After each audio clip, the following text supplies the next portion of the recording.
નવસારીને મહાનગરપાલિકાનો દરજ્જો મળ્યા બાદ શહેરના તમામ રસ્તાઓનું રીકાર્પેટિંગ કરવામાં આવ્યું હતું અને 30 દિવસ પહેલા જ કામગીરી પૂર્ણ કરાઈ હતી। પણ પ્રથમ વરસાદ બાદ નવા બનેલા રોડ રસ્તા પર ખાડાનું સામ્રાજ્ય જોવા મળી રહ્યું છે। ચાલો TV13 ગુજરાતીનો ગ્રાઉન્ડ ઝીરો રિપોર્ટ પરથી અહેવાલ જોઈએ।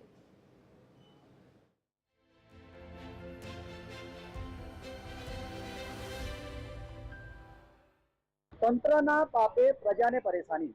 जी हाँ, આવી જ કંઈક સ્થિતિનું નિર્માણ થયું છે નવસારી શહેરના પશ્ચિમ વિસ્તારમાં આવેલા જલાલપુર વિસ્તારમાંથી, જ્યાં 15 દિવસ પહેલા બનાવેલો રસ્તો કકડગજ હાલતમાં થયો છે। આપને દ્રશ્યો બતાવીશ કે આ જે રસ્તો છે જે 15 દિવસ અગાઉ બનાવવામાં આવ્યો હતો અને આ જે રસ્તામાં હાલ જોઈ શકો છો કે એટલા મસ્ત મોટા ખાડા પડી ગયા છે। નવસારીમાં ખાડા રાજને લઈને પડતી મુશ્કેલીઓ વિશે અમારી TV13ની ટીમે શહેરીજનો સાથે માહિતી મેળવવાનો પ્રયાસ કર્યો।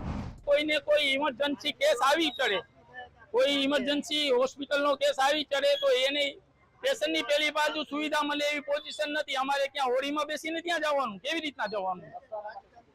આ રસ્તો એકદમ ખરાબ થઈ ગયો છે। આમાં ભ્રષ્ટાચાર સિવાય કોઈ વસ્તુ નથી। આ નેતાઓની મિલીભગત જ છે, આમાં બીજું કંઈ છે નહીં। રસ્તાઓ જે છે અત્યારના તે ખૂબ જ ખરાબ છે અને તે માત્ર 15 દિવસ પહેલા બનેલા છે। તો આમાં ભ્રષ્ટાચાર છે કે ડામર છે એ કઈ સમજ નથી પડતી। તો આના માટે મહાનગરપાલિકાના જે કઈ જવાબદાર અધિકારીઓ શું કરી રહ્યા છે, કેમ અહીંયા આવતા નથી? એને અહીંયા આવવું પડે અને તાત્કાલિક આ ખાડાઓ દૂર કરી અને નાગરિકોને હક આપવા પડે। લાખોના ખર્ચે શહેરમાં રોડ રીકાર્પેટિંગ કરીને ઘણા કામ થયા હોવાના દાવા કરાયા, પણ પ્રથમ વરસાદમાં જ આ તમામ દાવાઓને પોકળ સાબિત કર્યા છે। આ વિશે ડેપ્યુટી મ્યુનિસિપલ કમિશનરનું શું કહેવું છે, આવો જાણીએ। અને આખા શહેરની અંદર જે રસ્તાઓની પરિસ્થિતિ છે એની વિગતવાર સમીક્ષા કરવામાં આવેલી છે અને ખાસ કરીને જીયુડીસી નો જે પ્રોજેક્ટ અંડરગ્રાઉન્ડ ડ્રેનેજ અને વોટર સપ્લાયનો જે પ્રોજેક્ટ અત્યારે એની કામગીરી ચાલુ છે, જેના કારણે ઘણા વિસ્તારોની અંદર રસ્તાઓ ડેમેજ થયા છે।